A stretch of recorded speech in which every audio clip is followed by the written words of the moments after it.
Hi everyone, welcome to the bare minimum education. तो आज हम डिस्कस करेंगे 30 सितंबर 2022 की द हिंदू और द इंडियन एक्सप्रेस का newspaper analysis. But before I start, I just want to say one thing.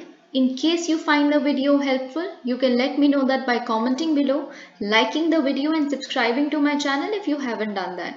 See, आज की कुछ आर्टिकल्स ऐसे हैं जो अभी पूरी तरह से इवॉल्व नहीं हुए हैं, तो मे बी ऑन संडे हम उस पर काफ़ी ज़्यादा एक डिटेल्ड FAQ सेक्शन में देखेंगे, उसके बारे में सारी डिटेल्स कवर हुई तो हम उसको उस दिन डिस्कस करेंगे. So I will leave a few articles today. Okay, so let's get started. बाकी जितना भी है I would discuss. तो आज हम स्टार्ट कर रहे हैं इंडियन एक्सप्रेस के एनालिसिस से. Then we would actually switch to the Hindu.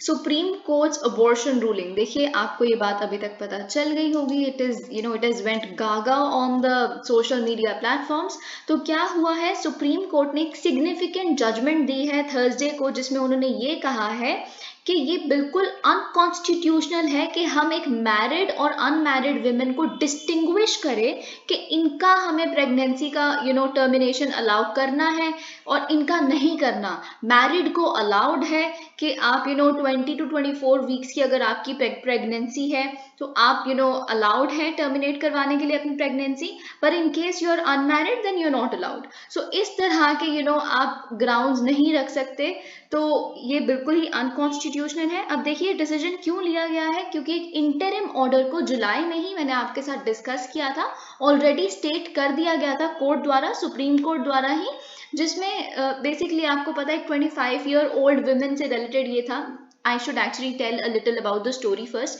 क्या हुआ था, एक 25 साल की वुमेन थी. उन्होंने क्या किया था अपना, एक्चुअली पहले उन्होंने हाई कोर्ट में डाला, दिल्ली हाई कोर्ट में अपना केस डाला था कि I am pregnant and I realize that I am pregnant very recently only. The fact is कि उन्होंने बोला कि ऐसा नहीं है, मैं कहीं भी अपने पिटिशन में ये नहीं कह रही कि मेरे साथ कोई जोर ज़बरदस्ती हुई थी. बहुत ही कंसेंट से हुआ था, मेरे और मेरे पार्टनर के बीच में जो भी हुआ था. पर एक्चुअली अब जब मैंने रियलाइज़ किया कि मैं प्रेग्नेंट हूँ, तो अचानक से मेरे पार्टनर ने बोल दिया, अभी वो शादी के लिए नहीं तैयार, अब शादी के लिए उसने मना कर दिया at this stage, at the last stage. तो अब इतना ज़्यादा जिस तरह का स्टिग्मा मेरे ऊपर आएगा, मैं तो एक पहली बार एक BA ऑनर्स की एक सिंपल सादी लड़की हूँ, जिसके पास एक बहुत ही कोई ज़्यादा इनकम का सोर्स भी नहीं है. मेरे फादर एक एग्रीकल्चरलिस्ट है, मेरे छोटे छोटे 3 और भाई बहन हैं, जिसकी वजह से जिस तरह का मेंटल ट्रॉमा सोसाइटी में मुझे झेलना पड़ेगा, I can not actually bear that. तो आप प्लीज़ मुझे अलाउ कर दीजिए MTP एक्ट के तहत कि मैं अपनी प्रेगनेंसी को टर्मिनेट कर दूं. तो उस पर हाई कोर्ट ने कहा था कि देखिए, this is not good, this is actually like murdering the foetus. तो जज ने ये कहा था दिल्ली हाई कोर्ट के, which is very, I do not know, ironical और व्हाट. उन्होंने ये कहा था कि देखिए, ये तो आप मत करिए, आप ऐसा करिए कि ये बच्चे के मर्डर के बराबर माना जाएगा, तो आप बच्चे को जन्म दीजिए. आप ऐसा करिए, हम क्या करेंगे, या तो हम सेंट्रल गवर्नमेंट आपका जिम्मा उठाएगी, या तो मैं खुद पर्सनल लेवल पे हम क्या करते हैं, आपको किसी एक हॉस्पिटल में स्टे करवा देंगे, आप मत बाहर निकलिएगा, किसी को पता ही नहीं चलेगा कि आप प्रेग्नेंट हैं या ऐसा कुछ हो रहा है, जब तक आप डिलीवर नहीं कर देते. और अगर बाय चांस आप नहीं रिस्पॉन्सिबिलिटी अपने बच्चे की उठा सकते हैं, तो हम क्या करेंगे, इतने सारे लोग हैं जो अडॉप्ट करना चाहते हैं बच्चे, this a huge line, right. तो फिर हम क्या करेंगे कि उस बच्चे को अडॉप्ट करवा देंगे. So this not an issue here. Okay, तो उन्होंने ये जजमेंट दी थी. तो फिर ऑब्वियसली इसको उन्होंने चैलेंज करते हुए, जो 25-year-old वुमेन थी, उन्होंने चैलेंज करते हुए सुप्रीम कोर्ट में इस चीज़ की अपील डाली थी, जिसके तहत सुप्रीम कोर्ट ने कहा था, इंटरिम ऑर्डर था तब वो, कोई इस तरह का बहुत ही सुप्रीम कोर्ट ने बेसिकली कहा था कि एक मेडिकल टीम बिठाइए, क्योंकि एक्चुअल में 6 महीने हो गए थे ना प्रेगनेंसी को, तो बाय चांस मदर की ही कोई जान को रिस्क ना हो, ये तो आप नहीं कर सकते ना. तो उन्होंने अलाउ तो कर दिया था एक ट्रांजिएंट मैनर में कि आप टर्मिनेट कर सकते हैं, लेकिन एक प्रॉपर एक कोई जजमेंट नहीं आई थी, वर्डिक्ट नहीं आई थी, लेकिन उन्होंने अलाउ कर दिया था कि आप अलाउड हैं, there shouldn't be any distinguishing feature between a married and an unmarried women. लेकिन अब फाइनली, अब देखिए, जुलाई का केस तो मैंने आपको एक्सप्लेन कर दिया, एक बैकग्राउंड दे दिया, तो हमें देखना है कि अब फाइनली क्या हुआ है. देखिए, ये जो रूलिंग उस दिन आई थी, it was delivered on world safe abortion day, which actually emphasize के किस तरह की ऑटोनॉमी एक फीमेल डिजर्व करती है अपनी बॉडी पे, right, specially as far as accessing abortion is concern. आज का जो है न्यूज़पेपर बहुत हद तक women centric in the sense, बहुत ही सारे इस तरह के आप लिबरेटिंग जजमेंट सुनेंगे सुप्रीम कोर्ट की तरफ से। So we will discuss all of them. अब देखिए कोर्ट का डिसीजन क्या है। एक 3 जज बेंच जिन्होंने कंप्राइज किया justice DY Chandrachud, AS Bopanna और JB पारदीवाला। तो इन्होंने क्या किया है, रूल 3B जो है medical termination of pregnancy rules 2003 का, उसका एक वाइडर इंटरप्रिटेशन दिया है। आगे हम डिस्कस करेंगे, एक्सप्लेन सेक्शन में सब दिया है कि रूल 3B क्या कहता है, but just to actually give it a cursory reading, okay. तो उन्होंने कहा है कि देखिए ये जो रूल है बेसिकली रूल 3B, ये कुछ ही कैटेगरीज ऑफ वुमेन को अलाउ करता है कि आप टर्मिनेशन यानी कि अबॉर्शन को सीक कर सकते हैं between 20 to 24 weeks, and that too very extraordinary circumstances में, ठीक है। तो चैलेंज, आपको ये बात मैंने पूरी स्टोरी समझा दी है यहाँ पे, तो बहुत ब्रीफली लिखा है, ओके। अब सुप्रीम कोर्ट ने होल्ड किया है, देखिए हम लॉ को एक पर्पसिव इंटरप्रिटेशन देना चाहते हैं। देखिए लॉ जब आता है उसका पर्पस क्या है कि किसी भी तरह का इस तरह की कोई दिक्कत आए, टर्मिनेशन से रिलेटेड कोई प्ली आए, तो उसको आपको एड्रेस करना है। तो पर्पस तो लॉ का कभी भी पार्शियल हो ही नहीं सकता ना, वो तो पार्शियल एक इंटरप्रिटेशन हम देख रहे हैं, that is a different thing. तो उन्होंने कहा पर्पस जो है कि बॉडीली ऑटोनॉमी फीमेल को मिलनी चाहिए, उसका हक है डिसाइड करना अपने रिप्रोडक्टिव राइट्स को, हम उसी पर्पस को सॉल्व कर रहे हैं एक ब्रॉडर इंटरप्रिटेशन को देते हुए, okay. So this is a word I would suggest कि आप you can use this word as it is, verbatim, purposive interpretation, okay. तो इन्होंने अलाउ किया है पिटिशनर को फाइनली कि आप टर्मिनेट कर सकते हैं अपने प्रेगनेंसी को, ऑलराइट। तो यहाँ पे क्या लिखा है बेसिकली, ऑलराइट, अभी तक तो ये पेंडिंग था, लेकिन अब फाइनली इन्होंने अपनी वर्डिक्ट दे दी, यहीं पे यहाँ पे सब कुछ स्टेट किया हुआ है। Now what does the law on abortion से। अब देखिए जो medical termination of pregnancy act है, जो अलाउ करता है termination of pregnancy bye a medical practitioner in 2 stages. देखिए क्या स्टेजेस होती हैं, आपको पता है 2021 की अमेंडमेंट भी आ चुकी है MTP एक्ट ऑफ 1971 में, है ना। तो जो बहुत ही प्रोग्रेसिव बनाता है पहले के कंपैरिजन में इस एक्ट को, राइट, क्योंकि इन्होंने क्या कर दिया, जो बेसिकली हस्बैंड छोड़ के पार्टनर ले आए, वर्ड अभी हम देखेंगे, उस तरह की प्रोग्रेसिव चीजें भी जो ऐड की गई हैं, ओके। तो बेसिकली 2 स्टेजेस क्या है जिसमें आप टर्मिनेट करवा सकते हैं। एक तो अप टू 20 वीक्स की जो प्रेगनेंसी होती है, ठीक है, तो उसमें तो बेसिकली हर किसी को अलाउड है, गिवन द फैक्ट कि आप एक registered medical, I am really sorry for this, given the fact कि आप एक रजिस्टर्ड मेडिकल प्रैक्टिशनर की आप अगर ओपिनियन कहता है कि जी हाँ बिल्कुल अलाउड है, किसी को खतरा नहीं है, माँ और बच्चे दोनों को, इन द सेंस मतलब कुछ ऐसा है कि आप दोनों ही कर सकते हैं, अबॉर्शन करवा सकते हैं अप टू 20 वीक्स। तो तब तक तो कुछ नहीं है, 20 वीक्स तक तो मैरिड अनमैरिड दोनों को अलाउड है। लेकिन प्रेगनेंसी जो 20 से 24 हफ्तों के बीच में होती है, तो जो 2003 के रूल्स हैं वो जो अटैच किए गए हैं लॉ के साथ, वो प्रिस्क्राइब करते हैं कुछ क्राइटेरिया को in terms of who can actually avail the termination, okay. तो ये और फिर ये जो 20 से 24 हफ्तों तक की प्रेगनेंसी को अगर आपने टर्मिनेट करवाना है, तो आपको ओपिनियन चाहिए कम से कम 2 रजिस्टर्ड मेडिकल प्रैक्टिशनर्स का भी। तो अब देखिए क्या है, अगर आप 20 हफ्ते तक की टर्मिनेशन करवाना चाहते हैं प्रेगनेंसी को, तो it can be allowed if अगर जो आपकी प्रेगनेंसी अगर कंटिन्यू की गई, तो फिर आपका काफ़ी रिस्क है आपकी लाइफ को, यानी कि प्रेग्नेंट वुमेन की लाइफ को, या फिर किसी तरह की बहुत ग्रेव इंजरी हो सकती है उनकी फिजिकल या मेंटल हेल्थ को, या फिर तब भी आप 20 हफ्तों तक अगर आपकी प्रेगनेंसी है टर्मिनेट करवा सकते हैं अगर सब्सटैंशियल रिस्क है, अगर बाई चांस बच्चा इस दुनिया में आ गया तो वो उसे सफ़र करना पड़ेगा बहुत ही किसी तरह का मेंटल ट्रॉमा, मेंटल अबनॉर्मलिटी, कोई जेनाइटल ऑर्डर डिसऑर्डर या फिर कोई फिजिकल डिसऑर्डर, किसी भी तरह का। तो इन दोनों केसेस में आप टर्मिनेट करवा सकते हैं, ओके। अब देखिए जो एक्सप्लेनेशन है to the provision states that to this above provision states that the termination within 20 weeks is allowed where any pregnancy occurs as a result of, देखिए आप कब टर्मिनेशन अबॉर्शन कब करवा सकते हैं, जो भी आप कॉन्ट्रासेप्टिव्स होते हैं अगर वो फेल हो जाते हैं, या जो भी मेथड आप प्लान ही नहीं कर रहे हैं बच्चा बट हो गया है, तो ऑब्वियसली कुछ एंगर, कुछ एजिटेशन, कुछ एंग्विश आप एक्सपीरियंस करेंगे। ऑब्वियसली जो चीज़ आप रेडी ही नहीं है, क्या पता आपकी फिनेंशियल स्थिति अलाउ ना करती हो या जो भी, ठीक है। तो अगर इस तरह की प्रेगनेंसी हो जाती है, it would actually presume to constitute a grave injury to the mental health of the pregnant women, okay. अब ये जो फ्रेज है any women or her partner was also introduced. अब देखिए कौन सा यहाँ पे फ्रेज है, where any pregnancy occurs as a result of failure of any device or method used by any women और हर पार्टनर, क्या तो विमेन ने कोई कॉन्ट्रासेप्टिव यूज किया, नहीं कर पाई, या फिर फेल हो गया वो कॉन्ट्रासेप्टिव, या उनका पार्टनर जो है उनका। तो इसको देखिए जो फ्रेज है any women and her partner की इंट्रोड्यूस 2021 के ही लॉ के तहत किया गया था। इससे पहले क्या होता था, मैरिड विमेन और हर हस्बैंड। तो आप देख सकते हैं प्रोग्रेसिव बना दिया, राइट।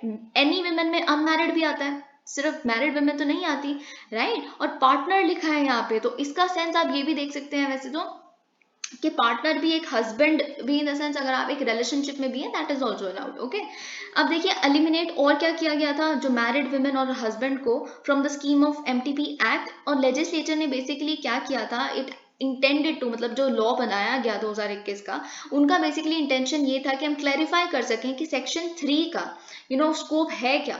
ओके, तो इन्होंने बेसिकली पर्पस तो यही था ना कि आप अनमैरिड वुमेन को भी हक दें कि वो अबॉर्शन करवा सकते हैं, आप खुद समझ सकते हैं, राइट। उनको भी प्रोटेक्टिव अम्ब्रेला के अंदर इंक्लूड किया जाए। अब दोनों ही स्टेजेस के लिए, चाहे वो 20 हफ्तों तक की हो, 20 से 24 हफ्तों तक की हो, टर्मिनेशन अलाउड है।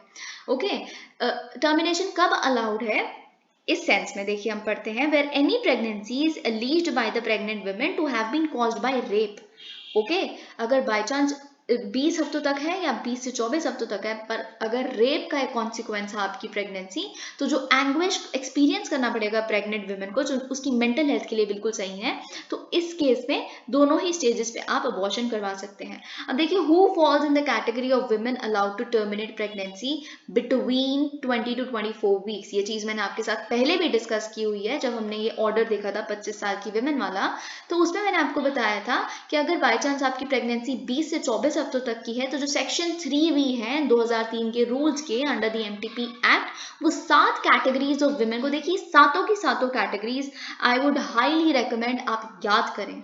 ओके, क्योंकि any of these statements could actually become an option for you, तो फिर आपको एलिमिनेट करना आना चाहिए। ओके, ये सिर्फ 7 कैटेगरीज हैं जो 20 से 24 हफ्तों में अपनी प्रेगनेंसी को टर्मिनेट करवा सकती हैं। पहला, अगर तो आप सर्वाइवर हैं सेक्सुअल असॉल्ट या रेप या इंसेस्ट के, ठीक है, कोई भी जोर जबरदस्ती इस तरह की सेक्सुअल। दूसरा है माइनर है, यानी कि आपकी 18 साल से कम की उम्र है। तीसरा है कि आपका जो मैरिटल स्टेटस है उसमें चेंज आ गया, आप प्रेग्नेंट जब हुए थे तब आप मैरिड थे, तब आपके हस्बैंड जिंदा थे, और या फिर जब आपके हस्बैंड और आपके बीच में तब रिश्ता सही था, पर प्रेगनेंसी के चलते हुए ही या तो आपको विडोहुड एक्सपीरियंस करना पड़ गया, या बाय चांस आपके हस्बैंड के साथ आपका डिवोर्स हो गया। ये सेक्शन सी है ना, ये प्लीज अच्छे से आप देखिएगा, क्योंकि इसी से रिलेटेड हमें आगे बात करनी है। अगर हम डी यानी कि फोर्थ देखें, क्या क्या कैटेगरी है, जिस विमेन को किसी तरह की फिजिकल डिसेबिलिटी हो, कोई भी ऐसी मेजर डिसेबिलिटी जो rights of persons with disabilities act 2016 में लिस्टेड है, ठीक है। फिफ्थ क्राइटेरिया है कि क्या पता जो विमेन है वो मेंटली इल हो, या फिर किसी तरह के मेंटल रिटार्डेशन को एक्सपीरियंस कर रही हो। सिक्स्थ है कि जो फीटल माल फॉर्मेशन मतलब बच्चे की आंखें नहीं बनी, बच्चे के हाथ नहीं बने, बहुत बार ऐसा हो जाता है, स्पेशली इन द केसेस जब जो विमेन होती हैं जो वो बहुत ज़्यादा, या फिर उनके जो पार्टनर होते हैं जिनके साथ उनका सेक्सुअल इंटरकोर्स हुआ होता है, अगर दोनों बहुत हैवी स्मोकर्स हैं, बहुत बहुत स्टीरॉइड्स लेते हैं, उसमें से कोई एक भी विमेन भी, तो बहुत ऐसे तरह के माल फॉर्मेशन हम देखने के लिए मिलते हैं, साइंस सेज दिस। ओके, तो अगर देखिए फीटल माल फॉर्मेशन हुआ है, ढंग से बच्चे का कुछ जो ऑर्गन्स है वो नहीं बने हैं, अगर वो बच्चा आ गया तो उसको इस दुनिया में आ गया तो उसको बहुत ही तरह के फिजिकल या मेंटल अबनॉर्मलिटीज को झेलना पड़ेगा, तो या फिर उसको बहुत ज़्यादा हैंडीकैप देखना पड़ेगा सीवियर, तो भी आप करवा सकते हैं, ठीक है। और क्या क्राइटेरिया है, women with pregnancy in humanitarian settings, या फिर डिजास्टर हो, या फिर किसी तरह की इमरजेंसी सिचुएशन हो, पर ऑब्वियसली इमरजेंसी जैसे कोविड पैंडेमिक वगैरह के टाइम पे कुछ अलग तरह का, या फिर फ्लड सिचुएशन या कुछ भी, और फिर उसके बाद आप इस स्थिति में ही नहीं बचते कि आप बच्चे को पाल भी पाएंगे, poverty has unleashed everywhere, then obviously जो डिजास्टर है वो गवर्नमेंट डिक्लेयर करेगी कि डिजास्टर था कि नहीं था, और जैसे भी, ठीक है ना। अब कोड की इंटरप्रिटेशन क्या है, कोड ने बोला है कि जो होल रूल रूल 3BC जो मैंने आपको देखने के लिए बोला था, मैं एक बार दोबारा पढ़ देती हूँ आपके लिए। Change of marital status during the ongoing pregnancy. इन्होंने इसको एक ब्रॉडर इंटरप्रिटेशन दिया है। इन्होंने बोला है कि जो रूल C है ना, बेसिकली ये आइसोलेशन में नहीं पढ़ा जा सकता, इसको हमें पढ़ना चाहिए बाकी सब क्लॉजेस के साथ जो 3B में लिस्टेड हैं, जैसे जो और सब क्लॉजेस हैं, ठीक है। तो फिर बाकी सब क्लॉजेस जब किसी मैरिड और अनमैरिड वुमेन में डिस्टिंग्विश नहीं करते, आप खुद देखिए, मतलब सर्वाइवर जो सेक्सुअल असॉल्ट का है वो तो मैरिड भी हो सकता है, ये इसी का भी हम देखेंगे, ए का भी देखेंगे। माइनर तो मैरिड भी, माइनर तो खैर मैरिड मतलब वो तो फिर चाइल्ड वाला हो जाएगा।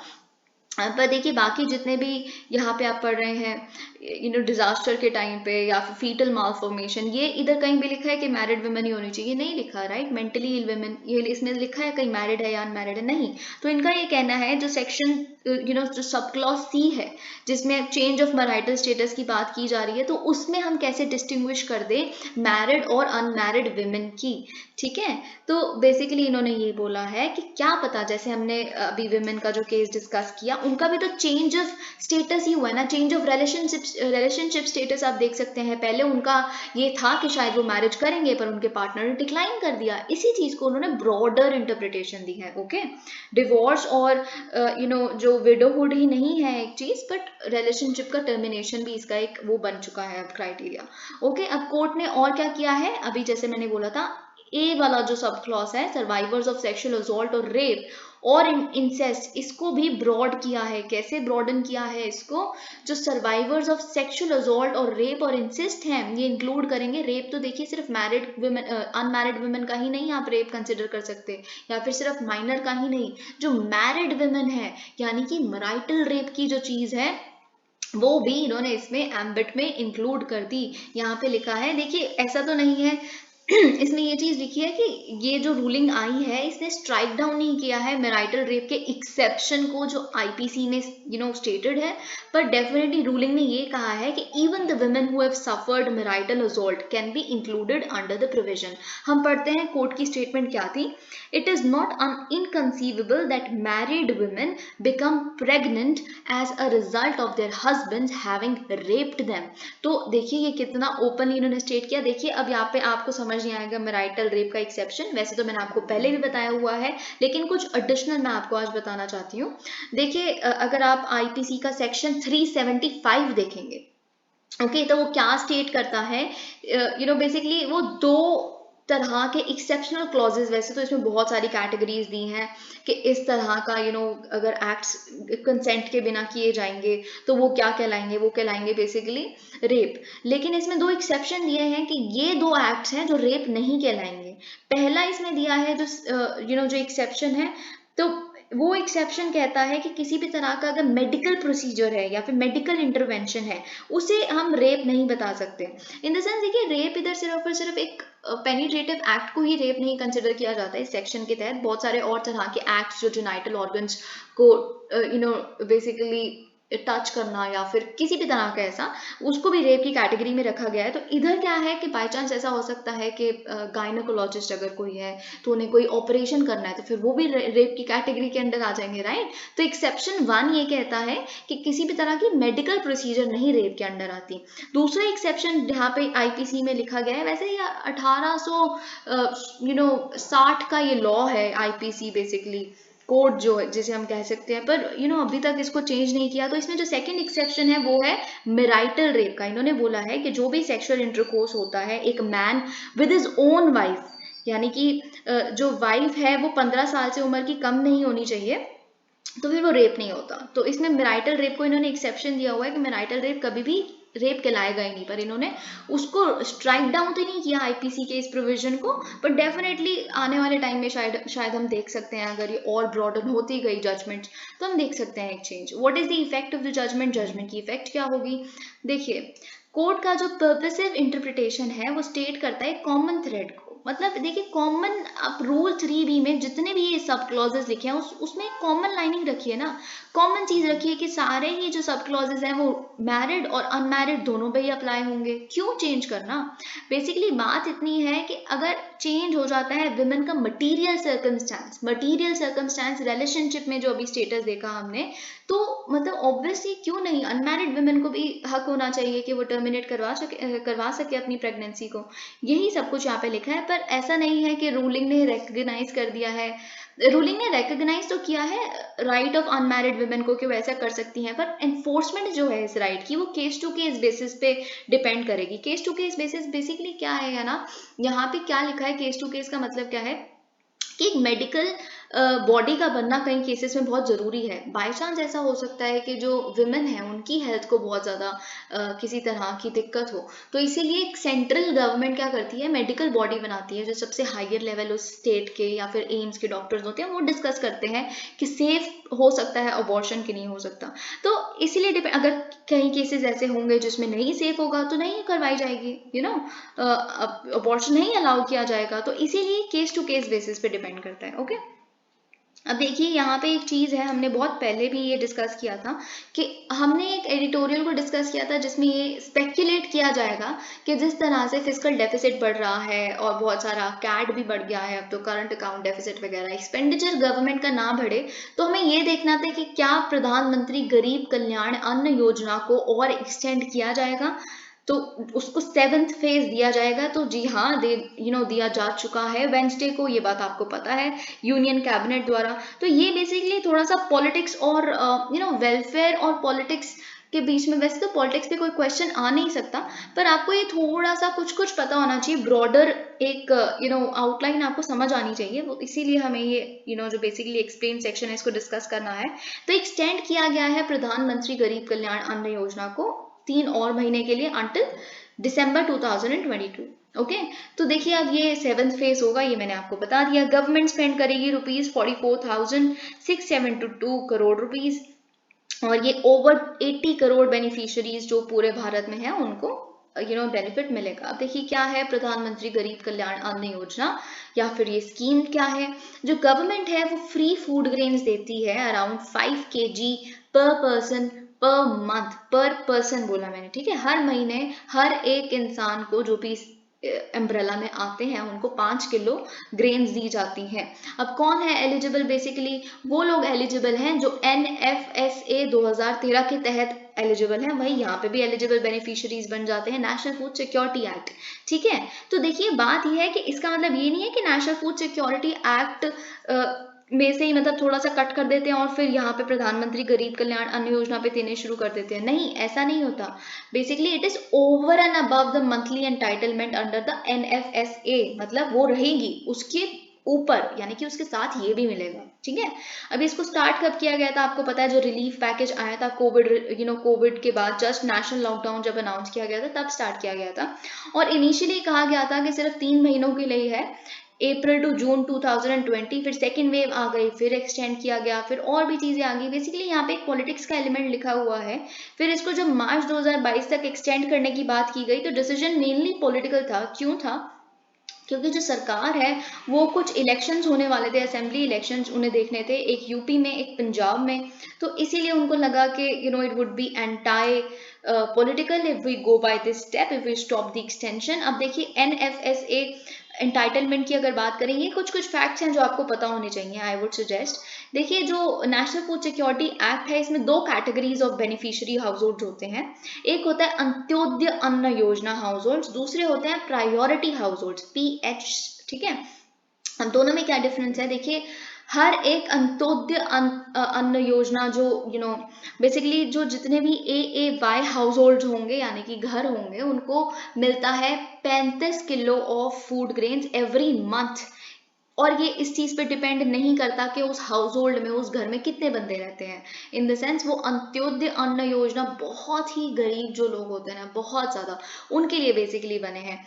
ठीक है, तो अगर हम बात करें अंत्योदय अन्न योजना में अगर बाई चांस अगर एक घर में सिर्फ 3 ही लोग हैं, एक मम्मी पापा और साथ में बच्चा, और फिर एक घर में शायद 6 लोग हैं, 2 मम्मी पापा और 4 बच्चे, तो दोनों को सेम ही 35 किलो मिलेगा हर एक महीने में। ठीक है, फिर हम देखते हैं कि priority house hold, priority house hold Antyodaya अन्न योजना में से भी कुछ हैं जो बहुत ही गरीब है, गरीब में से भी बहुत ज्यादा, जिनको प्रायोरिटी पे रखा जाना चाहिए। ठीक है, तो फिर इनको फूड ग्रेन्स मिलते हैं in accordance to the number of the members in the family, ये number of the members of the family पे डिपेंड करता है, जो AAY नहीं करता था। मतलब हर एक मेंबर को मिलता है 5 किलो खाना हर महीने में इस पर्टिकुलर PHS के तहत, ठीक है। तो मतलब इससे क्या हमें पता चलता है, जितनी बड़ी PH फैमिली उतनी ज्यादा क्वांटिटी आपके घर पे पहुंचेगी, क्योंकि हर मेंबर पे बेसिस डिपेंड करेगा। अगर यहाँ पे हम क्या कह रहे थे, तीन अगर बेसिकली अगर 3 मेंबर्स की एक फैमिली थी तो उनको 35 किलो ही मिल रहा है। यहाँ पे अगर 5 मेंबर की फैमिली थी तो उनको भी 35 किलो ही मिल रहा था, लेकिन अब कितना मिलेगा, बेसिकली 5 मेंबर्स हैं तो आप 5 इंटू कर लीजिए 5,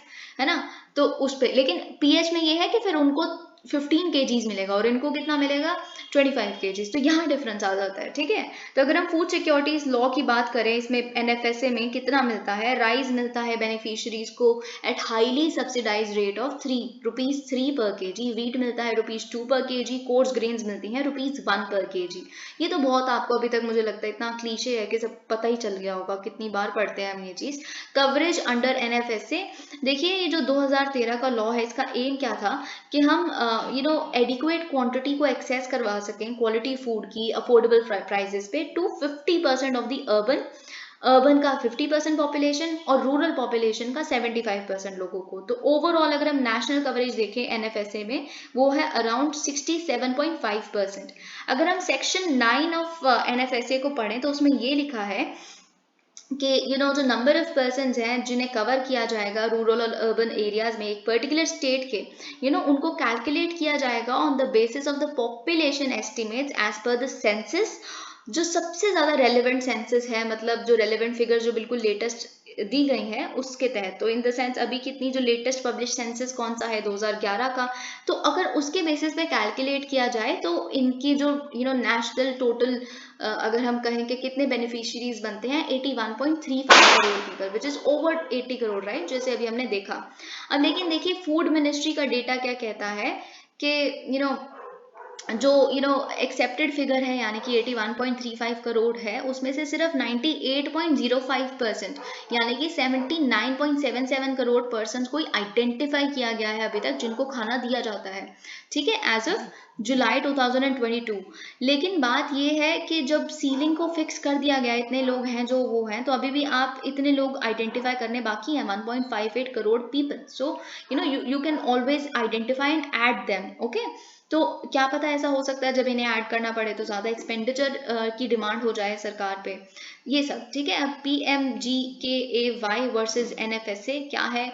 NFSA एक राइट्स बेस्ड स्कीम है, मतलब एक लॉ है पार्लियामेंट का, फिर आपका हक, it is right to food. वैसे राइट टू फूड मैंने आपको एक बार एक सुप्रीम कोर्ट की जजमेंट बहुत रिसेंट बताया था, उसमें किसी ने कहा था कि राइट टू फूड तो एक लीगल राइट है। तो फिर सुप्रीम कोर्ट की जो आई थिंक इंदिरा बनर्जी ने कहा था, if I am not wrong, तो उन्होंने कहा था जी नहीं, जो राइट टू फूड है it is actually a fundamental right. Okay, तो ये चीज आप कभी कंफ्यूज मत हो जाइएगा, कभी आप सोचें कि ये तो लॉ है तो फिर इसका एक लीगल राइट आंसर निकलता है, सो इट्स नॉट ओके। लेकिन बात क्या है, it is a rights based scheme, मतलब आपका हक है बेसिकली। लेकिन जो प्रधानमंत्री गरीब कल्याण अन्न योजना है वो एक ऐसी स्कीम है जो एग्जीक्यूटिव ने top up in the sense, basically क्या किया है उन्होंने, जो एंटाइटलमेंट ऑलरेडी बेनिफिशियरीज को मिल रहे हैं NFSA के, उन्हीं लोगों को दे रहा है। देखिए बेसिकली कहने का मतलब ये है कि जितने लोग NFSA में कवर्ड है ना, उतने ही लोग प्रधानमंत्री गरीब कल्याण अन्न योजना में बेनिफिट्स उठा सकते हैं। उससे ज्यादा किसी और लोगों के लिए वेलफेयर के लिए कुछ सरकार ने एज सच नहीं किया था। It was like a top up to the earlier entitlements only, okay. तो ये चीज हमने यहाँ पे देख ली। देखिए इलेक्शंस एंड राशंस, अब आप देख सकते हैं कि प्रधानमंत्री जो नरेंद्र मोदी हैं, उनका ये कहना था कि जिस तरह की फ्री बीज या रेवड़ी कल्चर बाकी जो स्टेट होते हैं, स्टेट लेवल पे जितनी भी पॉलिटिकल पार्टीज हैं अपने इलेक्टोरल कैंपेन्स में देती हैं, वो गलत है। लेकिन उन्होंने कहा था जो हम कर रहे हैं it is called as welfare, and what others are doing is they are actually selling रेवड़ीज to the people through their electoral campaigns. this is the whole debate, right? तो फिर ऐसे तो बहुत सारी चीजें हो सकती हैं कि कई लोग कहते हैं कि ये रेवड़ी नहीं है ये वेलफेयर है, फिर तो ऐसे it is a never ending debate, right? तो ये चीज है। अब देखिए प्रधानमंत्री गरीब कल्याण अन्न योजना क्या है, इसने डेफिनेटली सरकार को इधर ये लिखा है कि हेल्प किया है बहुत सारे स्टेट इलेक्शंस में, स्पेशली यूपी का इलेक्शन जब हुआ था, ये तो इट वाज कवर्ड वाइडली, बहुत ही वाइड कवरेज हमने नेशनल मीडिया पे भी देखी थी कि कितने लोग जो थे, जो फ्री राशन स्कीम के तहत कितने लोग बोलते थे कि एटलीस्ट हमें उन्होंने भूखा नहीं मरने दिया पेंडेमिक में, ये सब वगैरह। तो इसी के बेसिस पे बेसिकली उनको इलेक्शंस में बहुत हेल्प हुई थी।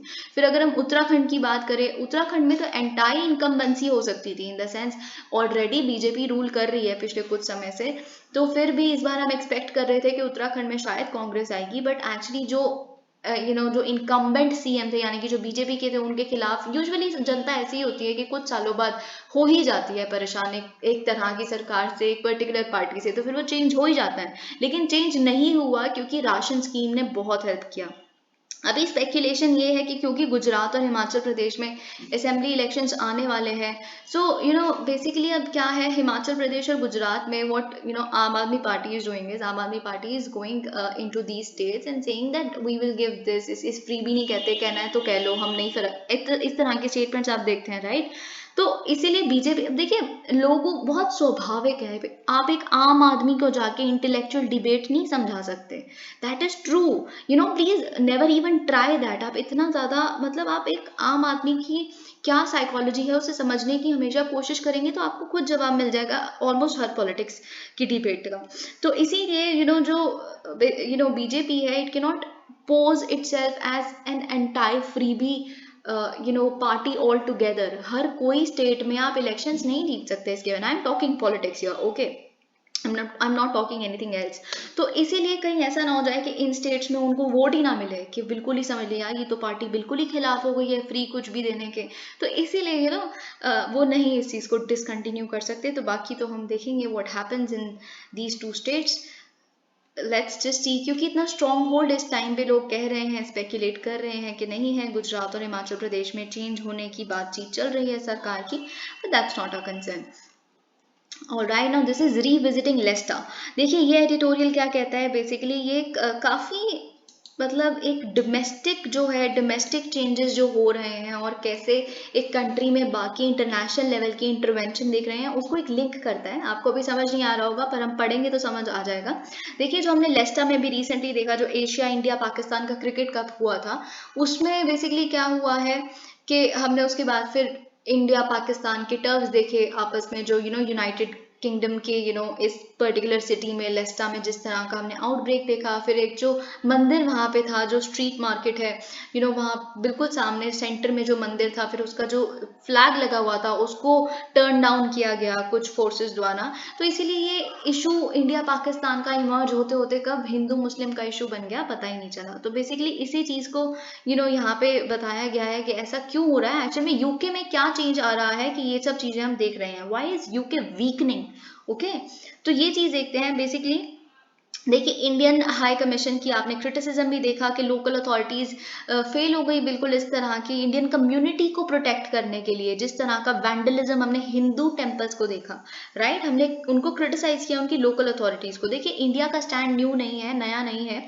जितनी भी सक्सेसिव इंडियन गवर्नमेंट्स आई है वो काफ़ी सेंसिटिव रही हैं जिस तरह की टारगेटिंग इंडियंस की बाहर वाले देशों में होती है उनके तरफ, ऑफ्टन हिंदूज। ओके, अब देखिए ये जब भी इस तरह के इंस्टेंसेस होते हैं, आकर होते हैं, तो इंडिया बेसिकली होस्ट गवर्नमेंट्स जो हैं उनके खिलाफ ऐसी क्रिटिसिज्म जरूर जारी करती ही है। डिफरेंस इस दिन आज के टाइम पे क्या है कि जो इस तरह की डिप्लोमेसी है वो ओपनली की जा रही है, राइट। कब वैसे हम अपना कन्वे कर देते थे मैसेज जो भी है बैक चैनल रूट से या जैसे भी, पर इट हैज बिकम, अब देखिए इतना ओपनली है कि हर ट्वीट का मैटर ये चीज़ बन चुकी है, ठीक है।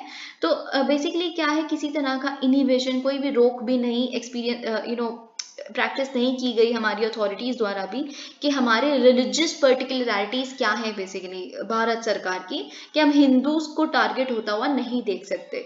तो ये भी चीज़ इतना ओपनली आना पहली बार ऐसा हुआ है। हमने यूजुअली इंडियन कम्युनिटी लिख के हम चुप हो जाते थे कि इनके खिलाफ मतलब कुछ नहीं होना चाहिए, पर हमने स्पेसिफिकली मेंशन किया कि हिंदू टेम्पल्स के खिलाफ, ठीक है। तो बात क्या है बेसिकली, जिस तरह का हम डायस्पोरा जो है उसमें हिंदू नेशनलिस्ट मोबिलाइजेशन देख रहे हैं, जिस तरह की राइट विंग इंटरनेशनल सॉलिडारिटी, जैसे कि अब इटली में भी हम देख रहे हैं फार राइट जॉर्जिया मेलोनी का आना, ऑलरेडी जो यूके में रूल कर रहे हैं वो ऑलरेडी एक राइट विंग कॉन्जर्वेटिव पार्टी है। बहुत सारे इससे पहले ट्रम्प थे, now is gone but people might again get the conservative party there as well, okay, because people do not like Joe Biden a lot, okay। तो देखिए बहुत सारी ग्लोबल आइडियोलॉजिकल कॉम्पिटिशन्स चल रहे हैं। तो ये तो हमने बहुत ही ब्रीफली डिस्कस कर लिया। So let's actually have a proper explanation of it. Okay, जो लेस्टर की वॉयलेंस है वो एक टर्निंग पॉइंट कैसे मार्क करती है, एक इन्होंने 3 इंटर रिलेटेड रीजंस दिए हैं। पहला ये है कि देखिए क्या है एक्चुअली, जो ब्रिटेन का डिक्लाइन है, ब्रिटेन का डिक्लाइन चल रहा है जब से ब्रेग्जिट की डील साइन हुई है, जब से इन्होंने यूरोपियन यूनियन को छोड़ने की डील साइन की है ब्रिटेन ने, तब से ये डिक्लाइन में चल रहे हैं। डेफिनेटली ये बहुत स्ट्रगल कर रहे हैं कि अपना इंडिपेंडेंट लेवल पे यूके की आइडेंटिटी को ये लोग प्रोजेक्ट कर सके एक इंटरनेशनल लेवल पे, ठीक है। और डेफिनेटली ये इसी चीज़ों के चलते हुए इतना कुछ है इनके पास करने के लिए। पहले ये खुद की पोजीशन बना ले, बाकी कंट्री से इंडिपेंडेंट लेवल पे डील करना कैसे स्टार्ट करे, अपनी इकोनॉमी कैसे बचाएं, लोगों के ऊपर इतना ज़्यादा एनर्जी बिल्स आ रहे हैं उसको कैसे रोकें, ये सब कुछ। तो इसी के चलते ये डोमेस्टिक फॉल्ट लाइंस है उसको मैनेज करना भूल गए हैं एक्चुअली, ठीक है।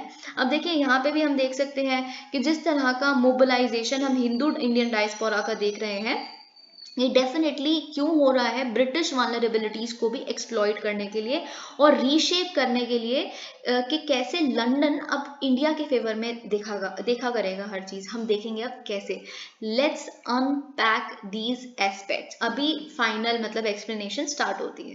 देखिए यूके क्या है, UK has been stuck in a world where its sense of national self, मतलब जिस तरह की इंपीरियल बिग पावर, जो एक टाइम पे तो everything was UK, everything was in English world, wasn't it, right. तो इस तरह की बिग पावर जिसकी ग्रैंड हिस्ट्री है, अब उसकी रियलिटी क्या है कि उसकी कैपेबिलिटी श्रिंक होती जा रही है, वो एक सेल्फ इन्फ्लिक्टेड हार्म में एकदम बिल्कुल स्ट्रगल कर रहे हैं उससे बाहर निकलने के लिए।